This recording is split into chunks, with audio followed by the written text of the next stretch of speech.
When I was a kid growing up in the Christian church, there were many times that a friend of mine or somebody I knew would leave the church because they were questioning their faith. And I would find myself in the middle of a conversation or listening in on a conversation with Christian leaders or friends of mine that went something like this. Can you believe that John left the church?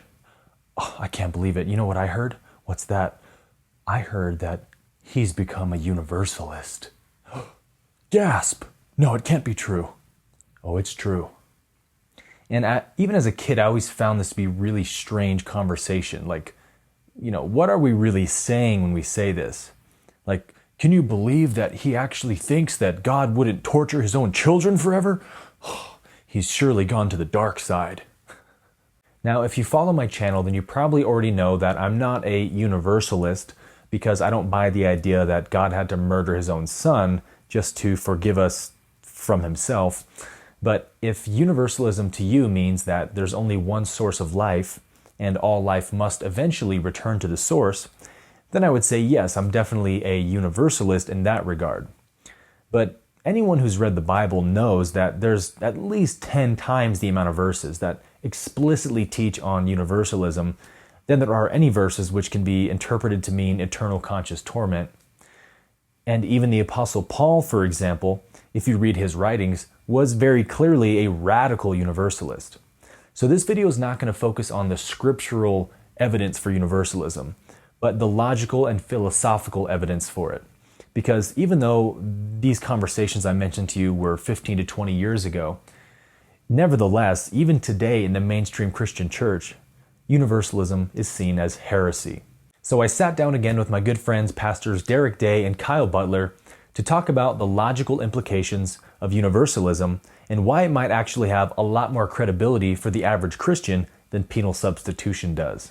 So if you grew up in religion or the church like I did, then I think you'll find this episode very interesting. So without further ado, here is Moving Backwards, episode 23, The Case for Universalism.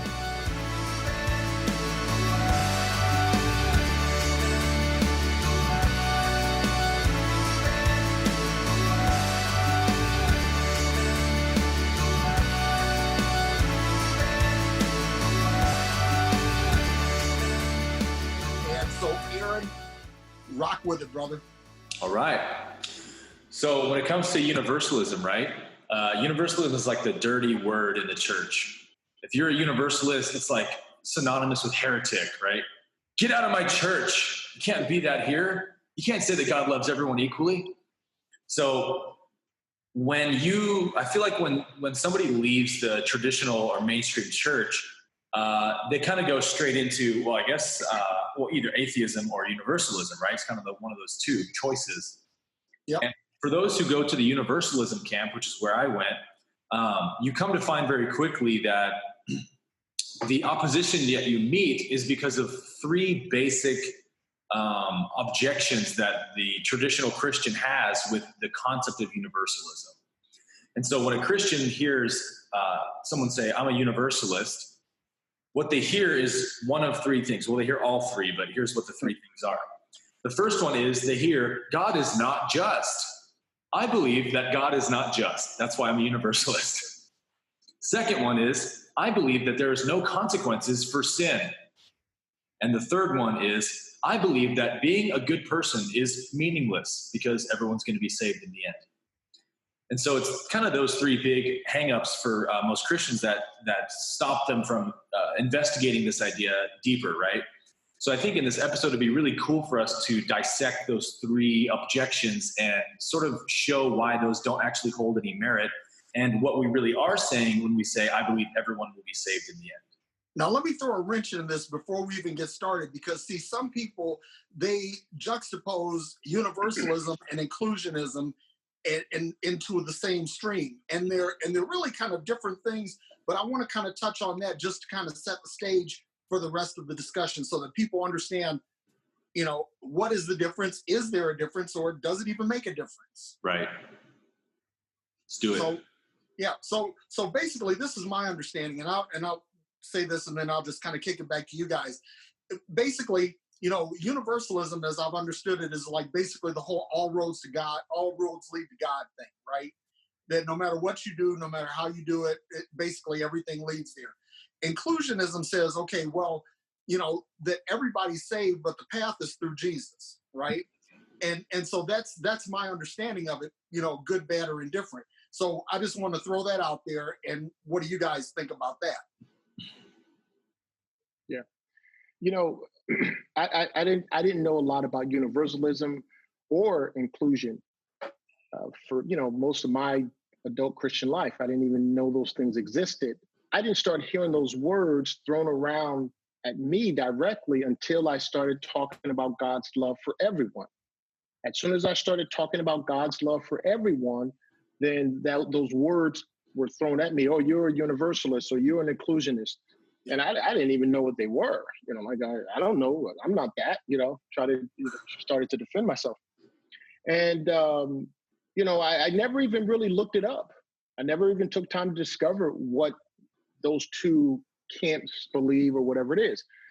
I was just I am completely sold on the truth that I just believe God loves everyone universally without any restriction. Yeah. Now, I can't see myself backing off of that understanding and belief. And so the further I went down the road, I started understanding as well, wait a minute, there's only one life source. God is the source of all life. No one can come to life without him. He's the giver of all life. That means we're all his kids already. There's no way around it. Mm-hmm. If all life comes from him and we got our life from him and we came from him, it just all started making sense. And then I started understanding, at least in my understanding in my mind, well, if we're already his kids, then there's nothing to do to become that which we already are. Right. Mm-hmm. So that kind of thinking led me to where I am. And, I don't call myself a universalist or an inclusionist. I don't call myself either. I say this, I'm a son who just believes that our Father loves everyone equally and we're all his children. That's where I am. So as I think about it, though, in my sarcastic, cynical mind, it's going to say this: well, everyone's a universalist in some way, shape, or form. Everyone is, because everyone believes that everyone is either unsaved until you do something to be saved. Isn't that a form of universalism? Yeah. Everyone is either, or all these people are saved because they did something, so we're universally saved. So everyone has some version of universalism as far as looking at humanity as a whole. Everyone has some universalistic belief. Mm-hmm. I just think it's just words that the religious world threw around to, again, evoke fear, because people don't understand and they never took time to figure out what it means or the concept or give it any thought. Just like everything. I grew up in the late 90s where the word New Age was stay away from that. That's New Age. That's the devil. He'll deceive you. So I just think universalism and inclusion got included in that same mentality. That it's just words we just stay away from, or groups of people. For the first 400 years of Christianity, from what I've learned, is that the universal salvation was just the accepted norm. It didn't become heresy until 400 years after the original creeds. Mm-hmm. So that's another thing. But I wanted to throw that out there to kind of set the stage. So basically, what Kyle is saying, let me just tell you, this is my path of growth here.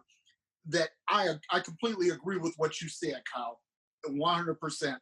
Because the reality is that if God is all in all, if everything is in God and God is in all things, and we are in God, then the source is the source. It doesn't matter what you call the source is the source. And we're all in the source. We're part of the source. We are the essence of the source. So therefore, it's universal. It's ubiquitous. Mm-hmm. Okay. So anyway, so thank you for putting that out there. So I'm going to kick it back to Aaron here real quick. So, and I'm going to have another scotch while I'm. Cheers, brother. Yeah, man. I've still never heard a good argument against that idea that, hey, okay, you guys sing all your worship songs in church about God being infinite. That means only God exists. No, it doesn't. Okay, well then what are you saying? There's two gods, there's two sources. I mean, it's just something that just gets ignored because it's so logically obvious, what it implies. If God is infinite, only God exists. Everything comes from one source. So, like you said, that's what universalism essentially means. But I think the problem is that everybody wants to make these subjects in religion, at least, very black and white, in or out, yes or no. And sorry, nothing in the entire known universe is that simple. Everything is very, very complex. There's lots of variables. Everything is interconnected, right? And so if we want to really talk about these kind of questions, we have to be willing to open our minds a little bit, right? Right. Versus sticking to these categories of everyone's in or everyone's out. That's not how the universe works. Everything is existing on a spectrum. And so just to give you guys some things to think about, I heard that same argument, Derrick, that you had mentioned a minute ago, that all roads don't lead to God, or Jesus is the only way to God. And I obviously do believe that. But what I believe that means, what is Jesus? What is Christ? Mm-hmm. I think that all roads have to eventually lead back to the same source, because there is only one source of happiness. There is only one source of life, of freedom, of joy, of love. It's all one source. So every single human that is in existence right now, or ever will exist, is all desiring the exact same thing at every second of their life, right? Which is to find ultimate satisfaction, ultimate happiness, ultimate fulfillment. Everything that every person does is for this one purpose. I want to be happy. Even people that cut themselves, even people that murder other people, rape people, all kinds of horrible stuff. They're doing that because their sick, twisted, and split mind believes that at the end of the road, I will be happy when I do this. Right. Give me some gratification. And of course it doesn't. It just perpetuates their suffering. And so does the person who goes to the bar to drink their problems away, you say, oh, you won't find God in that bar. Well, actually you will, because like David said, the whole earth is full of his glory. And so while you're drinking that bottle of scotch or whatever, you're getting hammered and you're becoming more and more depressed. Your suffering is leading you to greater and greater desire for freedom, right? The more you suffer, the more you desire to be free from suffering. And so no matter what you do, no matter what path you take, it's going to lead you to truth or suffering. And even the path of suffering eventually, like the prodigal son, causes you to turn around and say, oh, I should return to my father and at least be a servant in his house, right? And then the loving arms of God embrace you and say, it's okay, my son, you've always been mine. I've never lost you. I've never abandoned you. I've never forsaken you. You just hit on something there, right? You come back to the loving arms of the Father, right? Basically, everything circles back to love, right? Yep. The only reason why people act out, the only reason why people look for solutions at the bottom of a bottle or at the point of a needle or whatever is because at the end of the day they don't feel loved. And this kind of circles back or dovetails into what Kyle was saying, that if God is universal, right? This love is ever present, right? One God. The problem is that we just aren't awakened to that love. Exactly. Right. Bingo. Yeah, that's the key. It's awakening. It's not acceptance. It just recently occurred to me. This recently hit me again. When you get on this pathway, it opens you up to a better way to see the bigger picture, right? So Paul comes along and he says, listen, we were in him before the foundation of the world. This is where we started. This was our origin. And whatever the time frame that we're here on earth, what we're told is, well, you got to choose God. Well, you got to choose where you're going to spend eternity. Well, I was with him for all of eternity past. Exactly. The entirety of all eternity past, I was with him until I was born. To this little 60 or 70 or 80 or 90 years I was born. And in a little bit of speck of a time, I'm supposed to now choose where I spend eternity. Well, if I didn't have to choose where I spent eternity past, why would I have to choose where I spend eternity future? As you mentioned, we just go back to the source. Mm-hmm. Now, maybe we go back to the source disoriented, but like everything, once we see what we need to see, the disorientation stops. Mm-hmm. Maybe we figure that out here. Best case scenario, right? We figure out the source here. We figure out how loved we are here. We figure out how good we are here and what we're capable of here. Best case scenario for us here has nothing to do with our future or our eternity. Right. It'll help us here. And I think more than ever, this is what Jesus was really showing. He wasn't showing us to make a choice, because he said things like, you're already one with the Father, John 17. Mm-hmm. You're already the Father's children. There are no orphans. You're not abandoned. You've never been abandoned. Our Father, as he begins to teach them how to pray, and they understood this very well, first century Jews, that heaven and earth was mostly speaking about their own bodies. So when he was saying, our Father which are in heaven, we learned how to look up, but they were looking within. Jesus would tell them he's already inside of you. So if this is true, which it has to be true, right? There's no other source. If he's already in us, then we're already him. We're already one with him. But again, we might be disoriented in this journey, but it doesn't change the truth of who we really are. Mm-hmm. Absolutely, Kyle. Are you guys willing to think outside the box a little bit in this episode? Hell yeah. Let's go. Can I propose some ideas? Yeah, go for it, man. So in the way of this first one that we mentioned, God is not just. That's what universalism has to mean if it's true, that God isn't just. Well, or the truth just isn't as simple as, the church thinks that it is, right? So let's throw out some what ifs. What if the universe exists because God wants to know and experience what he is like, right? Because if left all by himself without any contrast, God doesn't have any experiential way to know what love feels like in material form, right? He needs a subject-object relationship. He needs something to love, something to give love to. So what if the universe exists for that reason? And what if each and every one of us is one individual unit of God's consciousness split off into trillions, infinite amount of pieces that is on an evolutionary journey, learning what God is like through the contrast and friction of life, learning to choose love instead of fear, right? Mm-hmm. Learning that when I choose fear, when I close my heart, when I choose to see someone else as separate from me, when I choose to judge someone, ultimately I am the one that suffers. Right. But when I choose to love unconditionally, my ego dies and I open my heart and I feel the love and presence of God. And there is no situation, no matter what someone does to me, no matter who betrays me, no matter what sin is committed, myself or another person, there is no situation where love is not the highest and perfect option. And not only that, where love is not present.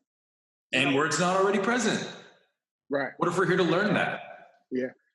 And so all of our mistakes, all of our mistakes really mean nothing to God, because to him, we're just like a child exploring our world.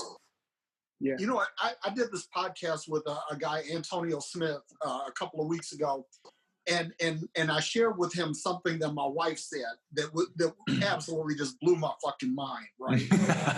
She said, what if this life that we're experiencing is like an amusement park ride, right?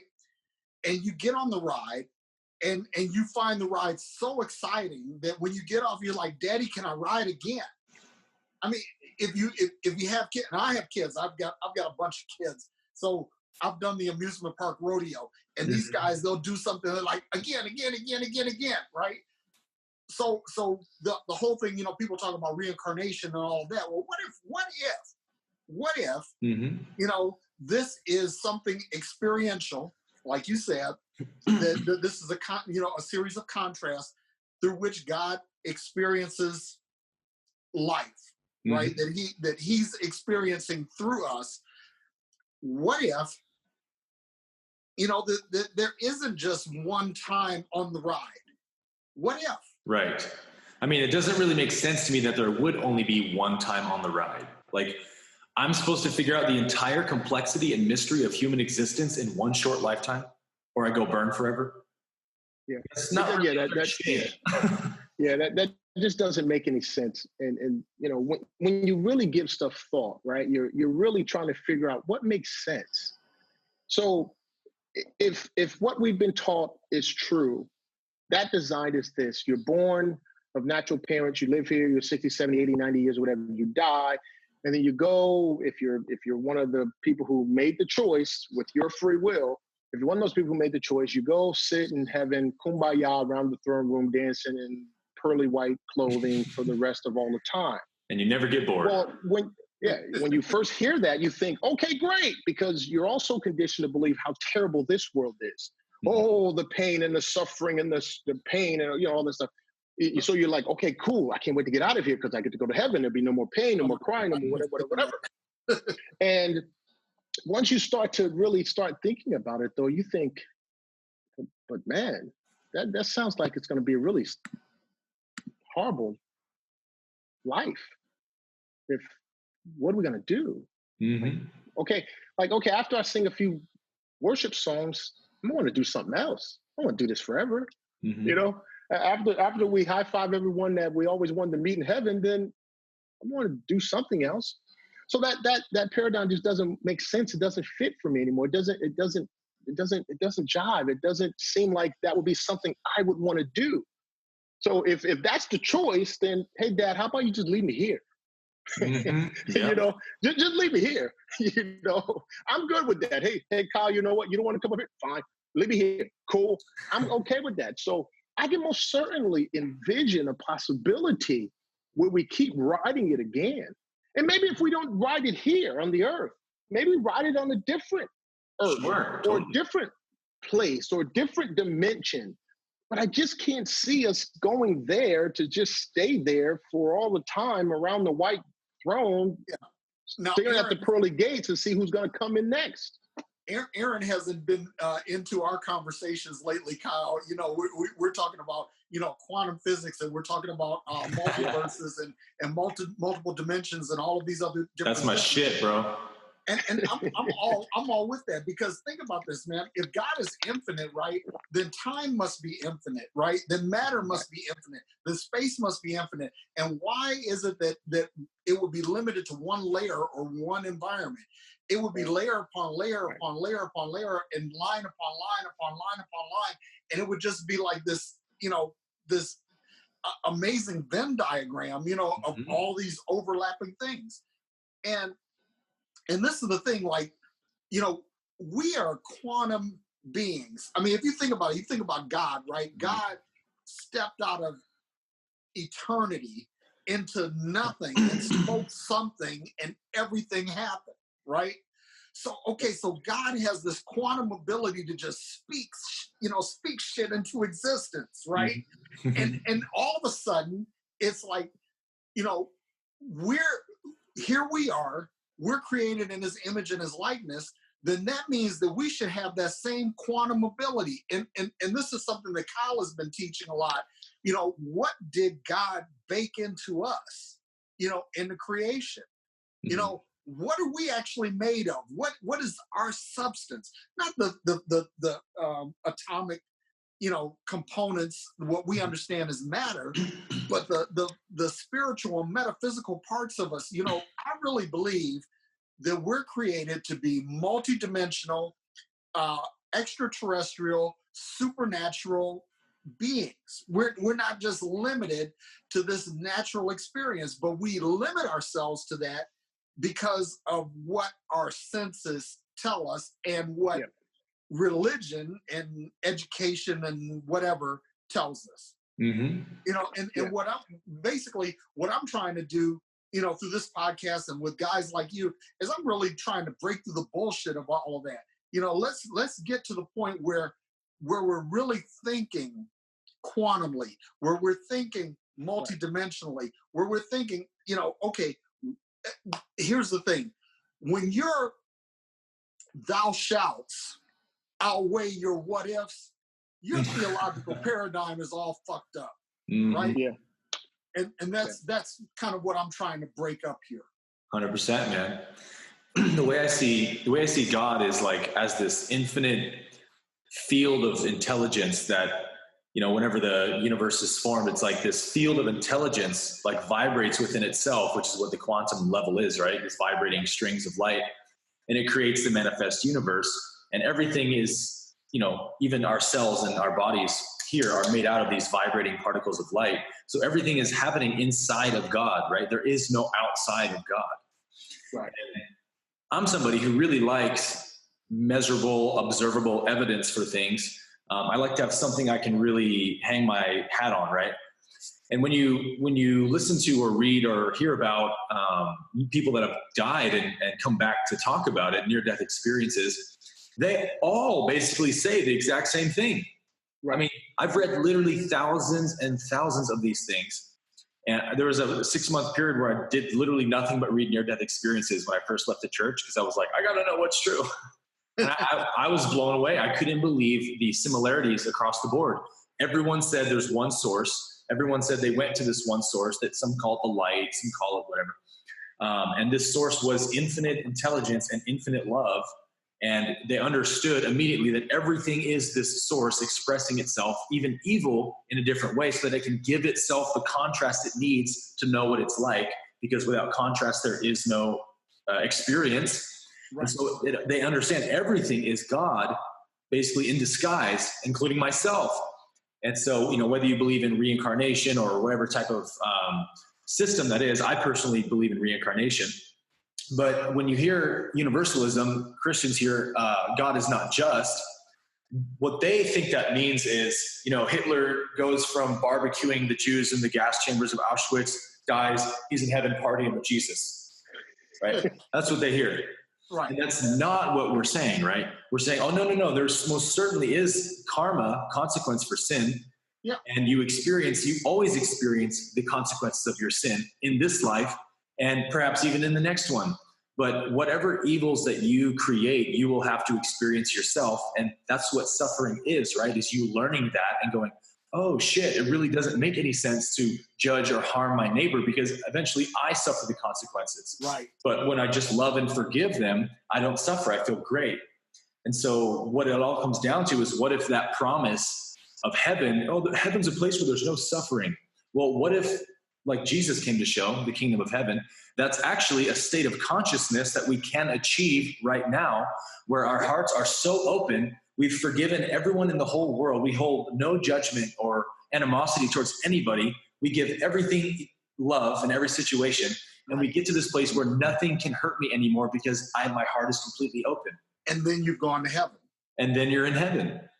Isn't that what Jesus talked about? Like Jesus said, hey, if you drink the water I give, your heart's going to burst open with rivers of living water. So it's like, if he was talking about a confession of sin or whatever, then how come every crusty old Christian we've ever met who's prayed the prayer doesn't have rivers of living water, right, flowing out of their chest? That must not be what he was talking about. Maybe he was talking about a state of consciousness that is accessible through love. So you say God is just.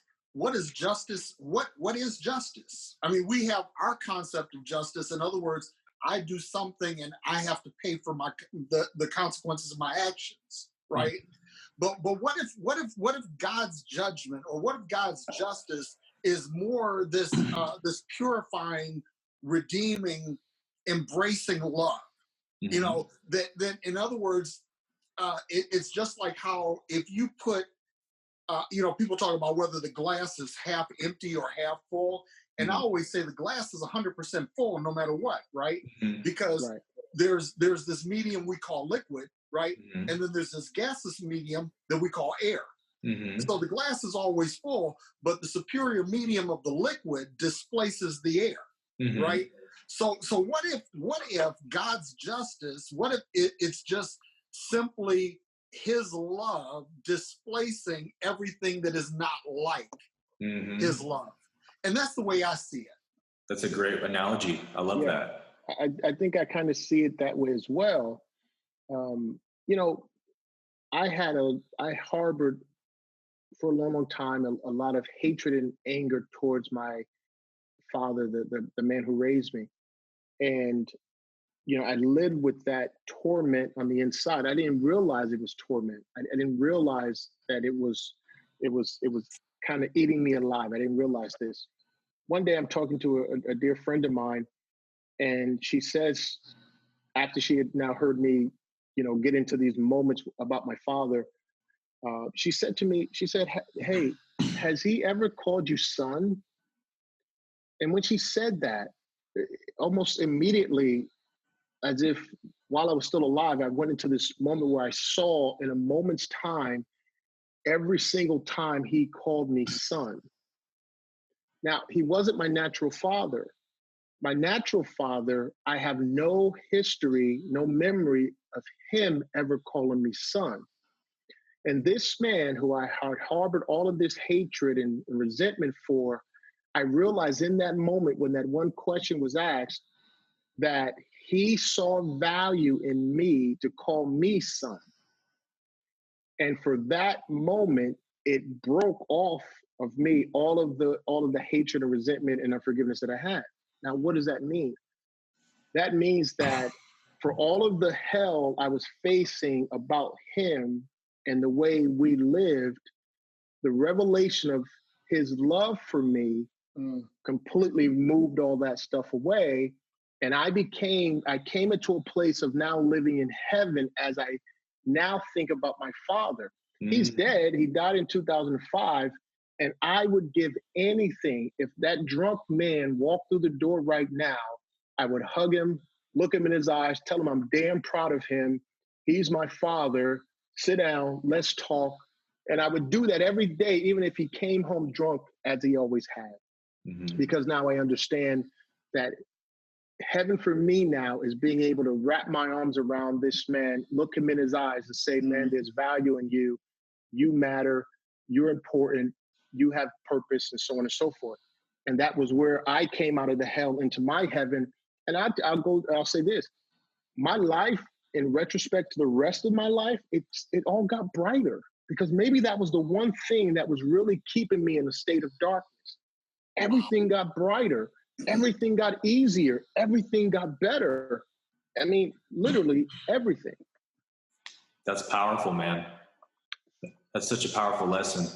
I feel like, when we go through life challenges and circumstances, like, what if there is never a problem where our mind does not create one? What if we are actually creating every problem we experience, but the actual world itself is completely neutral and we're giving it meaning? And so we can choose to see love instead of anger or fear. We can choose to see peace. And what that really means is essentially understanding that, yeah, things happen in life that are painful. Things happen in life that are difficult and challenging, but I don't have to define that as bad or a problem. Right? Because everything is ultimately serving for my highest good. Even your dad coming home drunk every day eventually served your highest good, because it showed you what you just explained, that heaven is a place in your own heart. And you can open the gates of heaven whenever you want by embracing him with love. And so you came to be free through him coming home drunk. But if you chose to see that as only a problem, you would have been completely blocked from realizing that. Right. Heaven is here now. It's a state of consciousness that Jesus was demonstrating. Yep. And I totally agree. I think, what you just said about problems, what I'm learning, what I'm discovering is, when we make a judgment about something, let's say, for instance, we say, oh, you know what, that's bad. Well, we've now made a judgment about it. We've labeled it something. We've called it something. And that, whatever we call bad, can never be good until we change the judgment that we placed on it. So what if we don't call anything bad? What if we don't call anything good? What if we don't put a judgment on anything? What if we see everything through the lens of its life? We're just experiencing life. And we're not judging this good, and we're not judging this bad. We're just judging everything as life. Right. Because which tree is the real tree? Right? The tree of life, the tree we really always had. And I don't buy the whole concept that God hid us and protected us from the tree of life. I mean, where the hell did we come from? I mean, we came from the source of life. I don't see how we can get around that. We were never going to die. We've always been eternal. So he didn't protect us from a tree of life. We've always been in the tree of life. It's good. So, but what if we just stop judging things based upon a concept of good or a concept of bad, and we just saw things as life? Mm-hmm. Don't you know that that's what Jesus was talking about in the verse where he says, if you make your eye single, your whole body will be filled with light? Yeah. And the whole thing is that, you know, we have been taught to have these moral absolutes, right? Yeah. Good, bad, right, wrong, up, down, all of that. And the reality is, and Aaron, I'm going to go back to one of your earlier podcasts where you talk about the experience, right? That if you're in a white room and there's no contrast, there's no experience. Right. But the minute that you put a black wall at the back of that room, now you've created a contrast, which then creates an experience. What if nothing? And I'll tell you this is where the torches and pitchforks are coming, guys. Right? Bring them on. What if there is no right or wrong? What if there's no right or wrong? That all it is just a series of contrasts that produce different experiences, and how we respond to the experience is how we understand life. And how but we grow. It's not good or bad. It's not sinful or anything like that. It certainly doesn't separate us from God, because we are part of the life essence. But what if it provides a different contrast, a different understanding, a different, a different set of understanding. Different angle, yeah. What I think people are going to hear when you say that is, so you're telling me that child molestation is not wrong. What we're saying is that everything has a purpose and existence, right? A reason for existing. And so like, there's a really good example of this. What happens when we label something as bad or negative, and we actually miss the crown jewel that's hiding in that experience? Yeah. There's a story of a lady who had her daughter kidnapped and raped and murdered by some guy, and he got caught, arrested, put in death row, and she said, I'm gonna forgive this guy. I'm gonna love him and forgive him, because that's what Jesus would have me do. So she visits this guy in jail every day or once a week or something, and she starts talking to him about, hey, I forgive you for what you did, tears in her eyes and everything. Doesn't mean her experience didn't hurt, right? Doesn't mean she doesn't miss her daughter. But through the love, she's connected with her daughter still. She never can truly lose her daughter. So she knew that. And so she said, this guy is lost and I can save him, right? Yeah. So she did this. The guy was totally transformed because of her act of love. And he became like this on fire for Jesus guy. And so she actually went to court and started petitioning for his release from death row. And because she was the victim of his crime, they said, okay, if you want. So he got released, and they started traveling the world together and speaking about the power of forgiveness and unconditional love. Wow. So what if she had said, this was only negative, this was only bad, this guy should burn in hell forever? They have literally impacted tens of thousands of people with this message, right? Think about the amount of good that came out of this one situation. That would have never been there if she had decided not to love. It was arguably a horrible situation. Right. But like you said, the experience is greater than the moral ramification of it. Yeah. Because everything is infinite, right? That we don't have the ability to really grasp that, I think. The concept of eternity, it means we never die. We just cycle through experiences. God is infinite. God's not going anywhere. So nothing is ever really lost. So when we stay in the dualistic way of thinking, I'm just this person with this body and this little story, then everything seems so evil in a cold, cruel world, right? But when we understand I am one with the Father, that awareness of oneness is heaven on earth. And so you don't have to suffer anymore. What about this? Like redemption, right? Okay, how do you take something that is horrible and draw the good out of it? And that's the whole principle behind redemption, right? It's like, okay, something is bad, but something has to come and reconcile this and redeem it, to purchase it back and to put it back on the ledger book as an asset and not a liability, right? so the whole concept of redemption, I think that we miss this when we resort to moral absolutes, right? 100%. When we say, oh, this is right, this is wrong. No, what is the experience? What is it that I need to glean from this in order to advance my life, advance my thinking, advance my love? Let me throw something out here. This is really amazing in this context, right? You know that in the competition between Thomas Edison and Nikola Tesla, that Edison was all about DC power, and Tesla was all about AC power, and Thomas Edison, in order to prove that Tesla was wrong, invented the electric chair, right? To kill people with AC power, right? Because he wanted to demonstrate how dangerous it was. But in doing that, what he did is he demonstrated that the AC power was actually a more suitable vessel for electrifying the nation. Superior, yeah.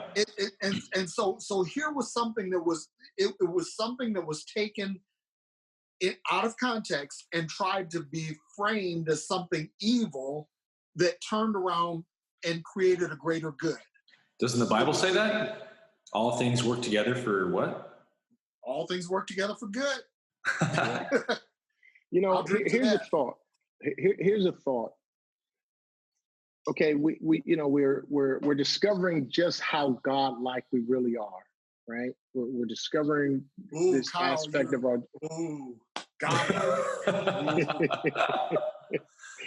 We're discovering our oneness. We're discovering how godlike we really are, how we've been created. That even though I can see you in the flesh, we're really spirit beings, and in that realm, there's no limitation at all. If I physically body, like some of the things that Aaron was talking about in those afterlife experiences, I've read some of those and I'm fascinated by them. You hear people pretty much say the same thing. I looked down and I saw my natural body, but I was fully alive. I was fully aware. I was fully awake, and I saw everything around me. And then I felt this energy, this love, this feeling that I never felt before. And it was so incredible. And in that moment, just everything felt perfect. And I felt like I could do anything, and I felt invincible and all these other kind of things. So if that's our true godlike nature in that aspect, right? And we're supposed to be able to do and experience, as Aaron was saying as well, the things just like our Father. And he gets to experience whoever the first person created was. He got to have an experience with that person, and he's going to, be able to have an experience with. And I don't think it will be, but just for the sake of conversation, whoever the last person to be created will be. Mm-hmm. He gets to experience everyone from the first to the last and everyone in between. He gets to experience all of that. Well, shouldn't we also have an experience that goes from eternity to eternity to eternity, experiencing every single aspect of what he experiences? Yep. I mean, so why are we thinking that we're supposed to go off to some far off, kind of Oz and just be abandoned while he keeps experiencing all the things that are yet still to experience? Mm-hmm. That makes no sense. So what I really wanted, what I wanted to say kind of before I got there was, we've been taught to depend on God, but he depends on no one. Mm-hmm. So if he depends on no one, then why are we taught to depend on him? And if we're not supposed to depend on him because we're like him, then we also should be able to experience all of the experimental things that he experiences in this entire journey in one way, shape, or form. We should be able to experience what it is to be as he is in every aspect as he is, and that's in infinite form. Dude, as he is, so are we. Yeah. That's a really great segue to the second one of there is no consequence for sin. If everything leads back to the same source, then doesn't that mean Jesus was meaningless and there's no reason for him to do what he did? I mean, that's something you hear all of the time, right? Which I think is just so disturbing. Like if God didn't murder Jesus to satisfy his wrath, then what was Jesus' purpose? It's like, talk about missing the entire message, right? What do you guys think? Yeah, it's so incredibly small-minded. And again, once you're fed that, you don't know to even think outside of anything different. I think one of the reasons why penal substitutionary atonement works so well in the church world is because they can use that to tell you, because he did all of this for you, you should now do all of this for him. Mm-hmm. And it gives you this burden that you feel like you have to measure up to. And so people can't make that separation. They can't make that break, because in their mind, they're so dependent and needful of Jesus because of what he did for them. And so I have to give him my life. I saw someone post this today: my life belongs to Jesus. And I was repulsed by the comment. Like, you're not what, property of Jesus under your armpit somewhere? I mean, yeah, you're just like property or something. Like, what does that mean? Your life is your own. Your life is your own. You've been given it. This is the gift that the Father has given to us. Exactly. Now, we have the ability to live that out. But yeah, that really frustrates me when your life belongs to Jesus, so you have to live for him. Well, what does that exactly mean? What does that exactly mean? What's that? It's a victim mentality. I'm worthless. I'm just his property. That's all. Exactly. And here's the thing, it reduces us to servitude. Exactly. And the reality is that if we are of God, we are his image and his likeness, we are his sons and daughters, right? We are extensions of him. Because if you look at it in Jewish culture, right, what the scandal of the gospel was, like, Jesus showed up on the scene and he said, my father. And they're like, oh shit, he's saying my father. He's equating himself with God, because that when a son, right, spoke of his father, it was like equality, right? Mm-hmm. But then he took it a step further and he said, our father, mm-hmm. Your father. Mm-hmm. And so now he's telling all of us that we are of the same essence, that we are all of the same source, and that basically that we are extensions of him. Mm-hmm. And that's the real scandal of what Jesus was saying. And the whole thing is, it isn't so much that that Jesus died for us. That I'm so past that, right? Yeah, me too. That is not the point, right? Man killed Jesus. Yep. Everybody needs to get settled on that point. Give us Barabbas. Yeah, I have a video of Barabbas. It was religious zealots that killed Jesus, right? It wasn't God. They had a choice. People think, well, God got off on killing Jesus because it satisfied his bloodlust, right? That's bullshit. That's not what it's all about. What it is that Jesus came to show us what our essence was and what we were connected to. Mm-hmm. And this whole idea about satisfying some requirement, like the lamb slain from the foundation of the world, as if something had to happen to reconnect humanity to God. Mm-hmm. And that's something that, for years I was all into that, that God had to reconnect humanity to himself. No, humanity was never disconnected. Mm-hmm. Right. Except in our minds. In our minds. Right. Yeah. What is it? If Jesus had to do, I'm sorry, go ahead. I was going to say, you said, Derrick, he came to demonstrate our essence. Well, what does it say about our essence that Jesus was demonstrating? That he went all the way to the cross without a single moment of resistance towards another person. And even said, while he was being murdered by his murderers, saying, forgive them, Father, for they know not what they do.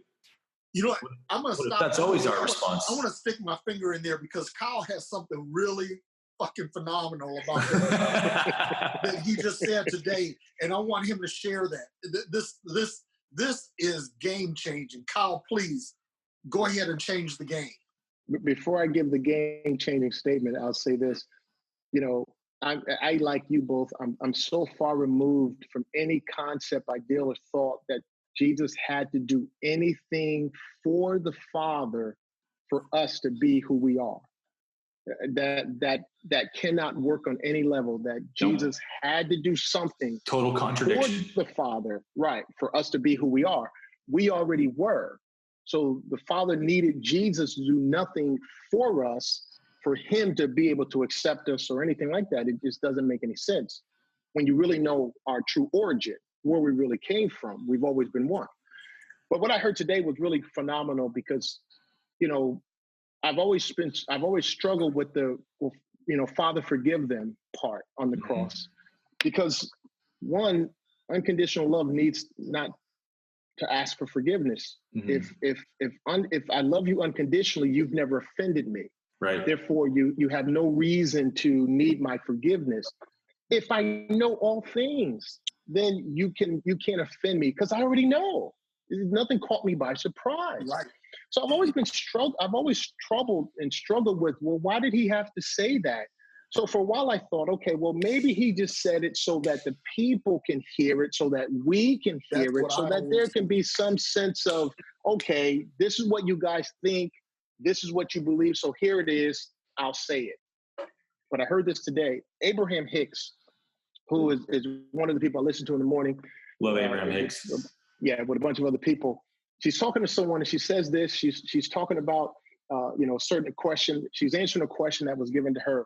And she said, when Jesus said, Father, forgive them, for they know not what they do, what he was saying was, Father, they've clung unto me and they haven't believed that they are who you really say they are.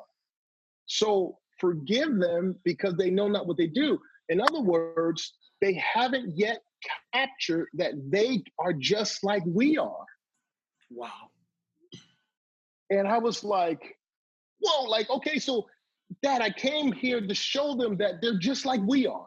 We're the same. We're absolutely the same. And they still haven't figured it out yet, is what he was saying. We've been taught to cling unto Jesus for everything. But the problem is, he said, I got to go away because you want to cling to me. I got to leave this place. I got to leave you because you want to cling to me. As long as I'm with you, you're never going to look and turn within. Right. And if we don't do that, then we're always going to be orphan-minded children, just believing we're struggling through this journey to one day make it in. Mm-hmm. That's so great, man. That's totally the demonstration of what the power of forgiveness does for us, for our understanding of who we are, is that everyone's errors, everyone's mistakes are in the past, right? The moment they commit it, it's already in the past. And so to release somebody else from their error is really to release ourselves from the anger and resentment and all the negative emotion we harbor against them, and to make the two that we've made separate from judgment, to make them one, right? To realize we are the same. I am you, you are me. And so there's nothing that you could do to attack me if I don't let you. If my mind doesn't judge you, if I don't condemn you, there's nothing to forgive. By offering freedom, you make yourself free. And I love this too, like in Hebrews, it says that he has forgiven and forgotten our sins and iniquities. In other words, and so God operates without time. Time is not a construct for God. So before, in other words, before we have even perceptibly committed a sin, God has already forgiven and forgotten it. Mm-hmm. In other words, it's almost as if it doesn't even exist. Jesus said, "My Father judges no one." Yeah. I mean, I want to throw this out there and see how this trickles into the stream of this conversation, especially we're talking about, then why did Jesus have to die kind of thing? And, God didn't have to beat him, then what's the point? Well, the Bible, as we know, was written primarily all by Jewish writers who had a awestruck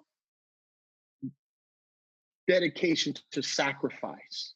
Mm-hmm. This is what they knew. This is what they understood. This is how they framed their peace offering to God, by some sort of sacrifice. So what if all of the language that points to Jesus as being this sacrifice, what if all the language that points to sin, what if all the language that points to these things being such big deals like we've made them to be, what if that was just their own language, the way they understood it? And what if none of those things really was how the Father really saw it? Because it's primarily just their story. Right. Would the Philistines have the same story? Would the Alamites and would every other group of people have the same story? Come on, man. If they know the Father that way, what if there was another group of people who just knew that we were one with the Father? How would that Bible read? Mm-hmm. So, when I hear the word sin now, when I hear the word sacrifice and forgiveness, all that stuff, I just think that those are just words that they knew, they were comfortable with, they were familiar with, and they wrote them to themselves because that's who they were talking to primarily, to identify with them how they viewed our Father. Wow. And we've taken these words and we've thrown them back to the Father as if this was coming from him to us. But I can't buy that. I can't see that anymore. 100%. Because, again, it was their story, not ours. Yeah. That's man projecting onto God the sicknesses that we have in our minds, right? The judgments that we have against ourselves and against other people. If someone sins against me, I hate that person. I wish them harm, and then I need to forgive them. So we say, well, I guess God must do that too with us, right? Right. But no, God's never condemned anybody. Jesus said that in his gospel, my Father judges no man. Neither do I judge anyone. So you go and do likewise. So did he mean it or not? Absolutely. Think about this, right? If the whole concept of life is experiential, right? And that there are no moral absolutes, then what is there to judge? Honestly. Mm-hmm. If there are no moral absolutes, nothing to say this is right, this is wrong, this is good, this is bad, then there's no judgment. Mm-hmm. And this is what I'm thinking, that what Jesus was saying is not so much that he isn't judging right or wrong, but there's nothing to judge. Mm-hmm. I think that's the greater understanding of it. Mm-hmm. Everything is being allowed, because this is the way, here's my big hang up with this whole thing, with the Christian paradigm, is that you have to accept that God made a mistake, right? If God had to murder his own son to forgive us for making us imperfect and all this crap, then that means that God, somehow there was some loophole that God screwed up and had to go fix it. This is funny. People say, well, Jesus wasn't God's plan B. But if you think about it, the way that it's framed, totally was. Then he was totally plan B. Adam's plan A, Jesus is plan B. And if you're willing to operate with that premise, then that really diminishes who Jesus is, and it really diminishes what the Father's understanding of things.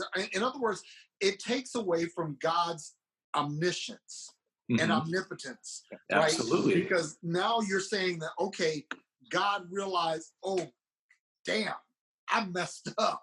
Mm-hmm. I messed up. I've got to throw. Okay, Jesus, something. you're gonna have to go in and take one for the team. Sorry, buddy. What kind of? Again, when we think about it, it just makes no sense.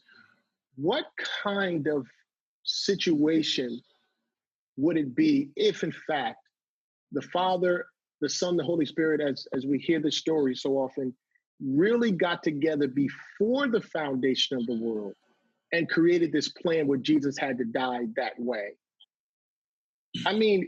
All of this, what we now call supreme intelligence, they could not come up with a better plan. Right. Than having to birth children. Okay, here's the plan, guys. We're going to create man. They're going to fuck up. We're going to send Jesus. We'll beat the hell out of him, and then everything's going to be right again. How's that sound? But only if they accept it.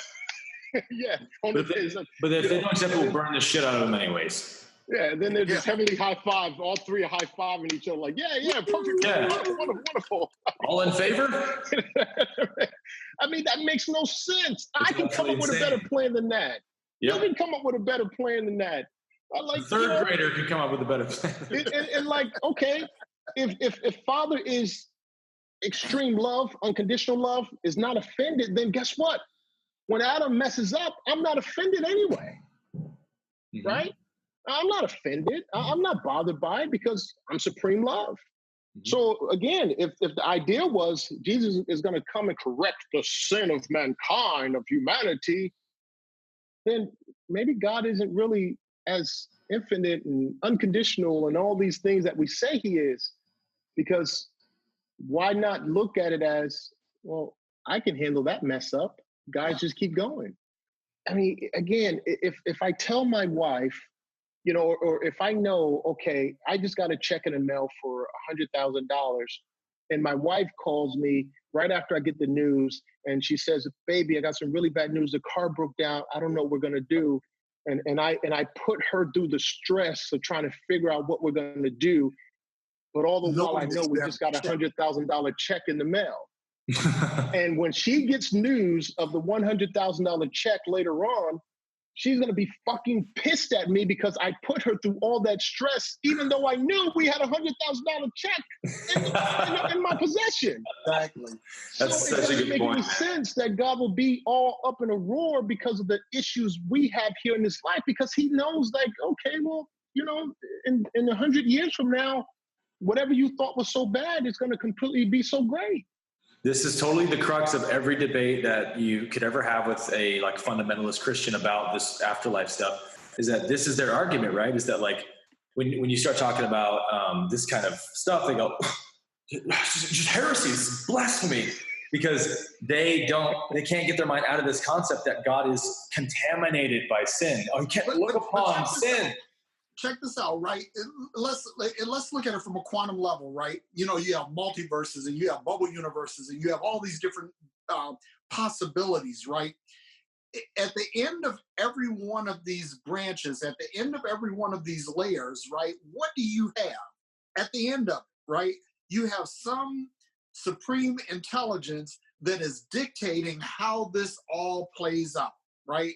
How this is all worked out. Now, he doesn't know he doesn't predict any outcomes. He doesn't set anything in stone. He's not a puppeteer, but because he's outside of all of this, none of this is a surprise to him. And he is the only outcome. What's that? He is the only outcome. He's the only outcome. That's why he doesn't control outcomes. Exactly. So no matter what our choices are, you know, we make it, you look at it like a flow chart. You know, if this, then that, if this, then that, and you come to some conclusion. No matter what the if or the then is, no matter what the Boolean choices are, at the end, there is him. Right. That's all there can be. Right. And that's the main hang up, is like there's some other destination you could end up in other than God. That's absolute nonsense. That contradicts logic in every single way, it right? Does. It absolutely does. I mean, that blows away the whole concept of hell and separation from God. Mm-hmm. Because if everything came from God, and like Kyle said, from the beginning of time, your soul, your spirit was with God. God created it. And so in the fullness of time, as he determines that you get this, you know, 50, 60, 70, 80, 90, 100 years, right? But this is during this little finite blip on eternity that you determine what your ultimate destiny is. That is just absolute nonsense. It's total insanity. And saying that this, you know, your time on the roller coaster is going to determine whether or not you're separated from God. Mm-hmm. Give me a fucking break, really. Yeah. And it's all because they believe that God is affected by sin. God is hurt or injured or contaminated when he looks upon sin. That's why there has to be separation, right? Because your dirty, sinful self can't go to heaven with God. But don't contaminate God. How many, you know, obviously not all Christians are like this. There's a lot of amazingly great people that are Christian, but a lot of those, you know, really fundamentalist, strict, ardent, religious people are some of the nastiest, most selfish, most egoic people you'll ever meet. I mean, they'll stab you in your back faster than you can blink if they have the chance. They only think about themselves. They only talk about themselves, but they prayed the prayer. So they're just going to poof into heaven, and they don't have to do any inner work. They don't have to work on becoming a better person, on forgiving people, on doing any of the stuff Jesus talked about, just because they confessed a prayer, bada bing, bada boom, they go to heaven. And I guess God just eliminates their filthy egoic consciousness from them at that point. They don't have to do any work to get rid of it. Like how is that fair? How is that just? Yeah. Right? You know, it's like in Revelation, it talks about that there will be a time where every tear will be wiped away. And I always wondered, if you're in the express presence of God, why would you have to have any tears wiped away? But I think about this, and I say, you know, that if you lived your life in such a way that you didn't love, you weren't generous, you weren't empathetic, you weren't compassionate, you know, in other words, you were pretty much a dick through the rest of your life, right? And now you get here and you discover, wow, I could have made a difference here. I could have done something here. I could have been impactful here. And I really believe that there will be a point of purification, you know, that where this, you know, this facade, this narcissism that has reigned over your life, that it just gets burned off. And I really believe that will be, I won't say painful, because I don't believe that love is painful, but I think that it might be uncomfortable, like kind of squeezing, you know, like a hug that goes a little too far, you know, it kind of like that. I don't see where, you know, yeah, there's consequences to actions, right? But the consequences, I don't believe, are eternal. They have an impact here. It's like if you're a dick here, it means that somebody missed something, you know, something that you were supposed to share with someone that didn't happen here, right? Or some blessing or whatever that was supposed to happen for someone else. It didn't happen here. But as far as eternal consequences go, no, I don't believe that. Well, if the action isn't eternal, why would the consequence be eternal? That's totally not just. Right. And that goes back to whether your first question, is God just? Well, he absolutely is. You know, Derrick, I think you would appreciate this thought. Are there rules required in a place where love reigns? Absolutely not. Rules are conditions. Love is unconditional. So, exactly. To forget who you are, you define as sin. To forget who you are would mean to separate yourself from God, right? That's what sin is, separation from God. But the separation is not in the action, it's in your mind. Every sin begins at the level of thought, right? You have to think about what you're going to do before you do it, which is why Jesus said, dude, if you even look at the woman, you already committed the sin, bro. You're not separated from God. You only perceive separation from God. You create it in your own mind. Right. And so here's a few more what ifs to close this episode out. What if, like you talked about, Derrick, there's some kind of process of purification, right, that needs to happen, because that's just, right? You have to learn these lessons. You have to become love. It's not just a free handout. You just have no more ego anymore. So what if we just keep coming back here until we get it right? And we're the ones who continue to suffer until we learn the wiser. Wouldn't that be the most just possible system for God to create? He's like, it's on you, man. Take as long as you want. I would agree with that. I'm totally cool with that. And listen, I would even take it a step further. Not even to say it as like a punishment, but say this. No, it's free will. Well, not even free will, but like let's treat it like it's just another experience. I want to ride the ride again. I mean, look, as far as I'm concerned, everything's possible, except for the white pearly gates in the street of gold where we sit in kumbaya forever. That's not possible. Well, that's what people who have near-death experiences say, Kyle, is that when they return to that realm, you know, there's just this unimaginable love and peace and bliss that imagine what your state of consciousness would be like if you were just immersed in this unconditional love. You look at your own life. This is the famous life review that everyone says they have. They look at their life like a movie or something in a nanosecond. They see everything they ever did to somebody. And what I thought was interesting is that most people actually say that they see what they did through the eyes of the other person. So they feel the pain they caused and inflicted. And in that environment of perfect love, you have free will all the time, of course, but in the environment of perfect love, you have this natural desire to say, I gotta go back and make that right. I can't end on that note. I gotta go back and love better. I gotta be more kind and merciful. I I got to give the freedom I want from others. And so that's why people choose to come back. It's not like they're forced to. There's no one forcing you to come back. It's all your choice.